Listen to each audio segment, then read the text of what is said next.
So I'm doing my video on the Servicemen's Readjustment Act. So while World War II was still in progress, it was estimated that about 15 million men and women who were serving during the war would be unemployed, and it might cause another depression. So in order to avoid that, Congress passed what is called the Servicemen's Readjustment Act, also known as the GI Bill. So the American Legion created this act, and it passed both chambers of Congress in the spring of 1944. And President Franklin D. Roosevelt signed it into law on June 22nd, 1944, just days after the D-Day invasion of Normandy. So this act offered veterans the chance to adjust to civilian life in terms of hospitalization, purchases of homes and businesses, and they put an extra emphasis on education. So they provided tuition, subsistence, books and supplies, equipment, and counseling services for veterans to continue their education in school or college. So in the following 7 years, about 8 million veterans received educational benefits. Around 2,300,000 attended colleges and universities. 3,500,000 received school training, and 3,400,000 received on-the-job training. So the number of degrees awarded by U.S. colleges and universities more than doubled between 1940 and 1950. And the percentages of Americans with bachelor's degrees or any advanced degrees rose from 4.6% in 1945 to 25% half a century later.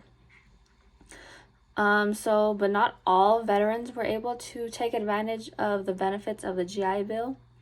Some of them were the Black veterans, who were often unable to get bank loans for mortgages in Black neighborhoods, and they faced prejudice and discrimination that excluded them from buying homes in white suburban neighborhoods.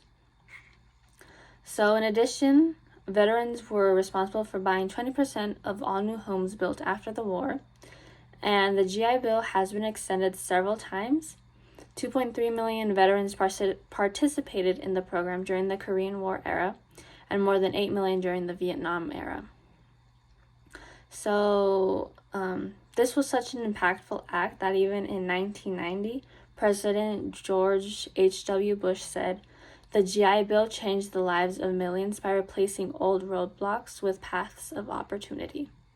So despite all the great things that did happen from the GI Bill, it was almost not passed because some shunned the idea of paying unemployed veterans $20 a week because they thought it diminished their, they wouldn't look for work anymore, so they didn't want to pass it. And others did question the concept of sending those veterans to colleges and universities, which then was a privilege then reserved for the rich. But they did all agree that they did want to help the veterans. So during the Great Depression, some veterans found it difficult to make a living. Congress tried to intervene by passing the World War Adjusted Act of 1924, which was also called the Bonus Act.